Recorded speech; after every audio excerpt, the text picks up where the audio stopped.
All right, hello, everybody. How are we doing today? Okay, so this is the start of a level. Our opening points us to 2 torches, which gives us a direction to look in. I think the ambient lighting as well sort of splits this screen, if you think about it that way. It's orange on the right and kind of blue on the left. Shaft of light points that way. Are those ants? I hate ants. They're so consistent with this, man, and I'm going to point it out every time just to show you how damn consistent they are with their lighting. They're really, really good at this, particularly around entrances that you need to find. The cave entrance is dark, and the wall around it is lit. Same thing over here. The distant fog illuminates the tunnel, while the actual outside wall is dark. Yeah, look at that. The water in the background is like light. It's like very light. So you can see the back wall. Yeah, wow. That's interesting. If you look at this sightline, the reason why that opening looks good is because it's dark, right? But that's because it's from this sightline. If you actually go on the linear to it, you can instead see the darkness of the cavern and also into the cave itself. It's like kind of a diagonal sightline to the back wall, and then it reveals itself when you go around the corner. I'm going to go ahead and assume that these guys do not have my best interests in mind, and we're going to lightning speed them. That's really cool. Oh, you can see it in the distance? That's terrifying, dude. That's awesome. I really don't like it here. Yeah, that's right. I saw you. I saw you in advance. No sneak attack on me, motherfucker. Sorry, excuse my French. This is what I really like about these levels, is that I think there's a temptation to do very circuitous, very branching, like open world style level design where like there's just everywhere. There's 2 paths. One of the paths is guarded. So maybe you don't go to the guarded path. Maybe you don't even see the optional path. Okay, we dealt with the guards. That's 1 encounter. There's a reward. Now we're sort of on guard for ants. Maybe we're not yet, so we get ambushed here. This is like room 3. There's like the entrance, there's the reward room. This is an ambush, so that's room 3.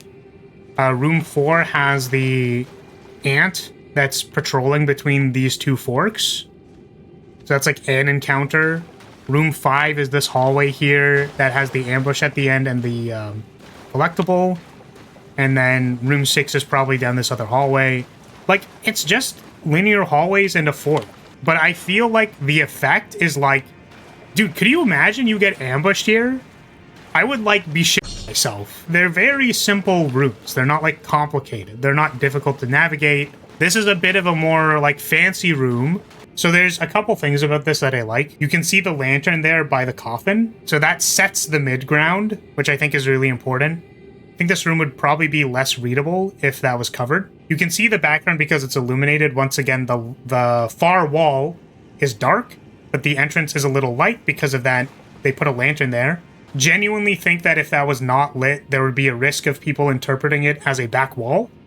And that's a concern. So, like, you could see a player getting here, finding the treasure, and then being like, oh, that was a back wall, I didn't see it, and then backing off. The other thing that I like about this is that you can see these coffins here. Now, these are presumably decorations and also storytelling, but if you want to think about it this way, they're sort of scattered, but maybe they could have been against the wall, or maybe they could have been over there. What I see when I look at this is that they're using it as framing. This is like a line. This splits the midground to the background. That's very clear to me, right? And that's from these coffins. If this wasn't here, this could have been like a more open space. And probably you still would have seen this, like in the background. But I think that this frames it really well, like doing that. The last thing that I noticed, which I wanted to point out, was that you can see that the water ends approximately here. And then you can see there's a texture change. There's a texture change to the bodies, so it's storytelling. But also, like, it lets you see that this is its own area. And that, like, that's kind of its own area because the water stops here. So, really cool room, actually. It was very decorated, so I was drawn into it. But, like, yeah, I think a lot of that is very, very cool. And then it opens up into this reveal. Okay, we have a reveal. As soon as we get out of this tunnel, our sightline's immediately on that gate. That's really cool. we can look at the side here and then like observe what this is. Ooh, oh, look at that. That's so awesome. Check that out. This pillar isn't illuminated, so there's like a saturation difference or like a brightness difference between that and the background. So there is an object in the midground. Importantly, this splits the room.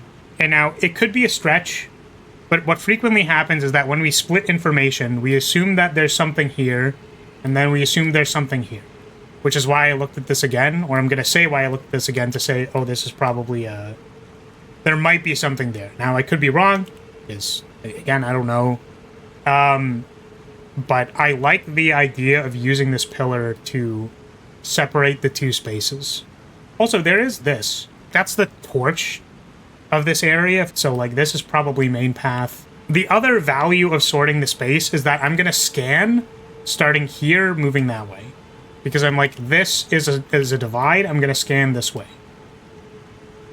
That means I don't need to scan here. Which is valuable because it, like, there's less for me to have to think about. Alternatively, for the people who actually care, they'll scan both individually, probably notice this. I also like this grave wart. Great way to show the bottom of the pillar. This dungeon has been great. This dungeon is really cool. And this looks like a boss arena, if I had to take a guess. Yo, they got the grippers out. Yep. Okay, there's the summoning sign. Okay, fuck this. Oh!